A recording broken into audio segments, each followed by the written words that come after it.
Hello and welcome back, everyone. I'm making today's video because I believe one of the most important things we can learn about as human beings is our interaction in the economies, in the world that we live in. There are two elements of life that I've discovered we know the least amount about, yet interact with the most, and that is money and food. I'm not going to go into food today. I want to talk about money. We know very little about money. I understand this because for the last 5 years, all I've done is been studying money, economies, trade, assets, liabilities, and trying to understand these things. Now, one of the phenomenons that has really opened my eyes to a almost malicious element of my interaction in the world is inflation, specifically monetary inflation, and how monetary inflation is actually something I need to truly understand. Because once I understand things, then I can make appropriate actions. What I realized that most of my life, I have not been making appropriate actions. I can't go back and change the past, but I can do something about today. And part of that is changing my own behavior and maybe helping educate you so that you can change your behavior. See, what monetary inflation does is allows the parties at B that are inflicting the monetary inflation, in our case in the United States, it would be our government and the central bank, as it's issuing currency and issuing debt. Bonds create currency. So, what am I talking about here, Jerry? What I'm talking about is understanding how my economic value is being siphoned away from me and transferred to the state. Now, this is a topic that would require many hours of study, but I want to bring in a trusted voice who is an intelligent, articulate person to better explain this. Michael, that's right, Michael Saylor from MicroStrategy, Bitcoin advocate, in an interview describes this phenomenon eloquently. I'll let him take it from here. I never thought about what money was until the COVID lockdowns, and then the Federal Reserve lowered the interest rate to zero. And I had a lot of money in the bank generating zero. And then it occurred to me that the prices were going to go up quite a lot. And I started thinking about a couple of concepts. One is, what is money? And the second is, what is inflation? And then the third is, what is wealth and how do you preserve wealth? Well, a simple answer to what is money is economic energy. Money is, you have a certain amount of wealth, and economic energy could be viewed as capital, could be viewed as wealth. And we oftentimes store our economic energy in different assets. We could store it in a currency like the dollar. We could store it in a bar of gold. We could store it in diamonds. We could store it in a Ferrari. We could store it in a house, in a building, in a warehouse, or we could buy a share of stock. These are all different ways to store our wealth, our economic energy. And they all serve as sort of money. Now, the question is, which of those assets is the best money? Now, I think the thing to keep there in mind there is if money is energy, the energy dissipates with a certain time frame. So, for example, if you had $100,000 in the year 1930, you could have bought a very, very nice house in Miami Beach. I know because I own a house built in 1930, and the deed of sale is for $100,000 on 2 acres in the middle of Miami Beach. That house was appraised at $46 million in about 90 years later. Okay, so if you actually are good at math, you can calculate that what that means is approximately a 99.8% loss in the purchasing power of the dollar over 90 years. Or if you do exponential math in your head, I can tell you the answer. It's 7% inflation rate. The inflation rate of real estate in Miami Beach over the last century is 7% a year. Now, the politicians and the government agencies will tell you that inflation target is only 2%, or they'll tell you CPI is 2%. But in fact, the inflation rate of consumer goods that are manufactured, like, I don't know, like cardboard boxes of milk, or cardboard boxes of water, or drywall, or Netflix videos, or biscuits coming out of an assembly line, or chocolate bars that come out, a million an hour. Yeah, those things are going up in price, but they're not going up at 7% a year, because technology and capital investment and human ingenuity is actually making it cheaper, right? You can reasonably conclude that we're better at manufacturing things today than 100 years ago. So of course, things that are manufactured get a little bit cheaper. But what can't you manufacture more of? And it's like beachfront property in Miami. Okay, so if you actually calculate the inflation rate of scarce desirable assets like beachfront property, it isn't 2%, it's 7 or 8%. The same is true of real estate in London, Paris, LA, any place desirable.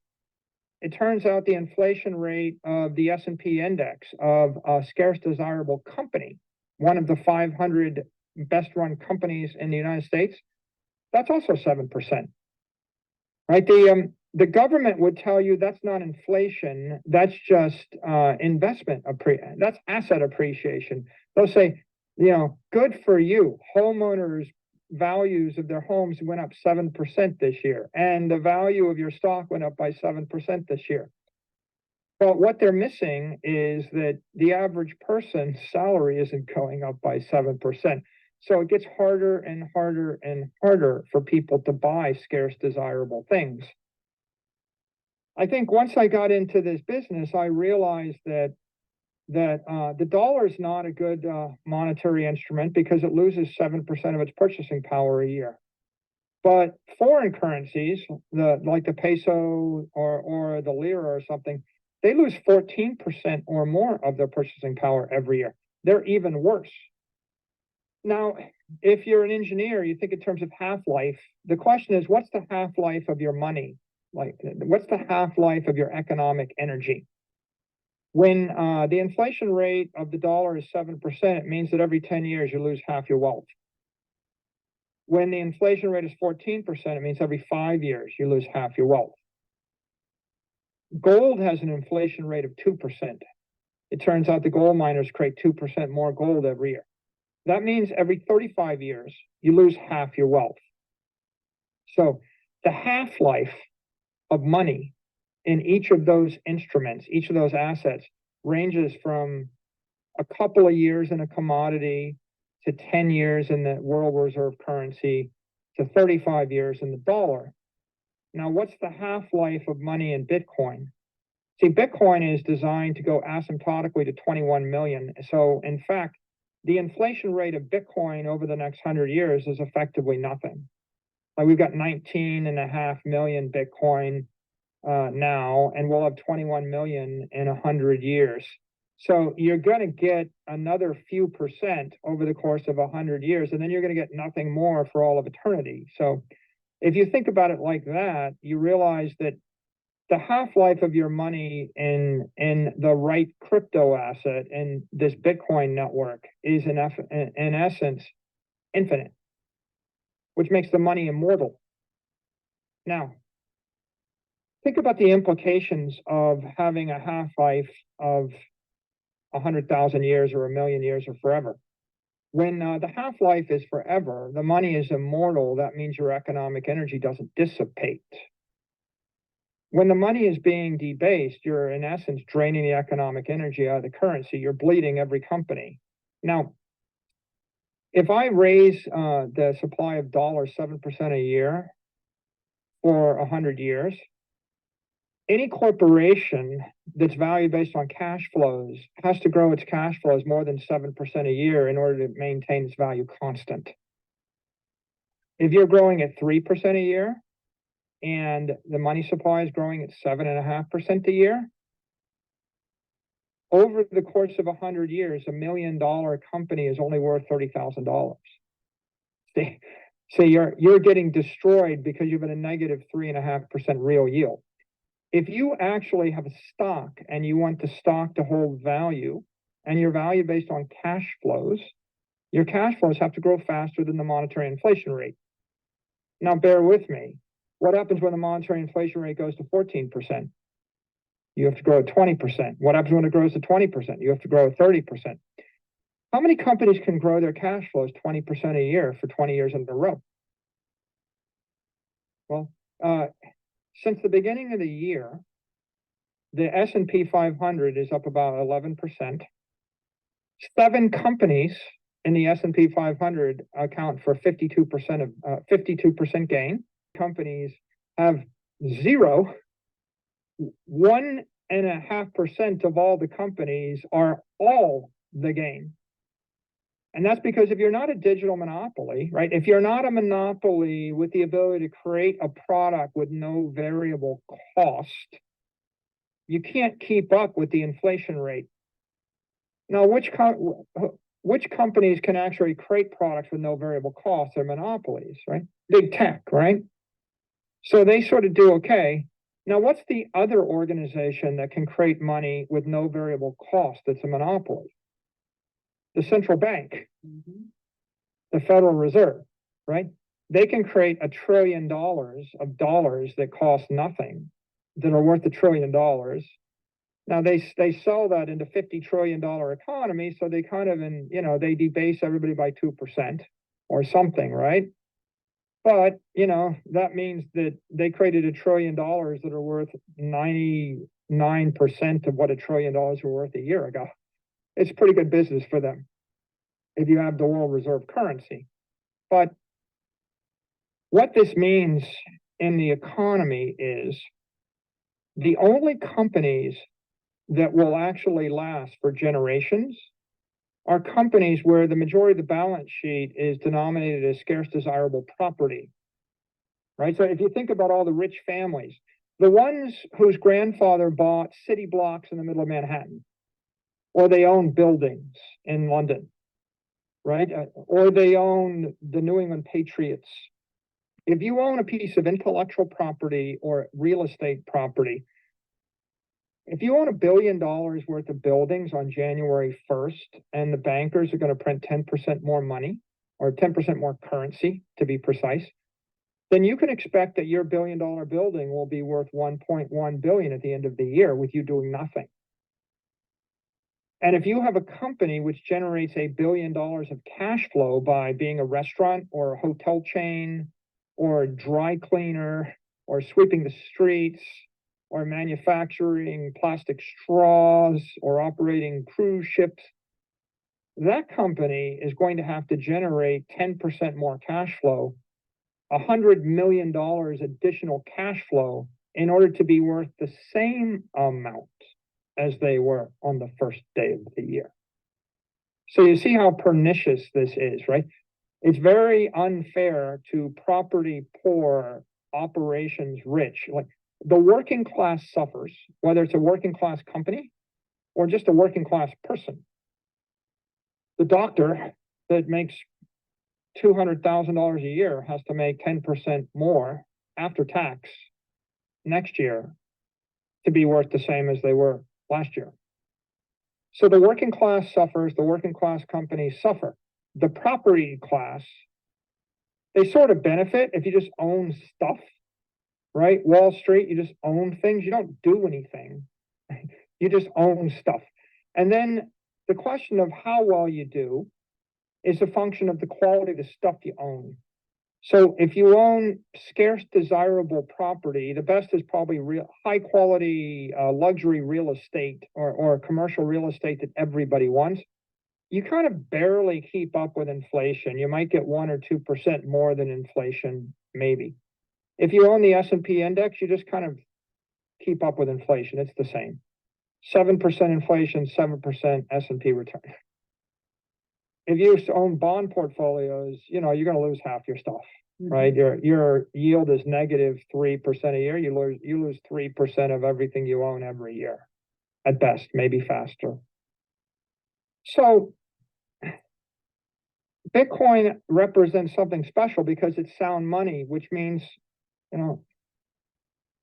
if you have sound money, you actually don't have to grow your cash flows faster than the rate of inflation to actually live happily ever after. For example, that doctor that's making $200,000 a year, if they sweep their excess savings into Bitcoin, and Bitcoin has been going up 40% a year, but let's say over time it goes up about 14% a year versus the 7% of the inflation rate and 7% of the S&P index. A company with a low growth rate, but holding a balance sheet that's got a high growth rate, is a well-endowed institution, right? You can grow your salary by 3%, but your balance sheet will grow by 14%, and the inflation rate only is 7%.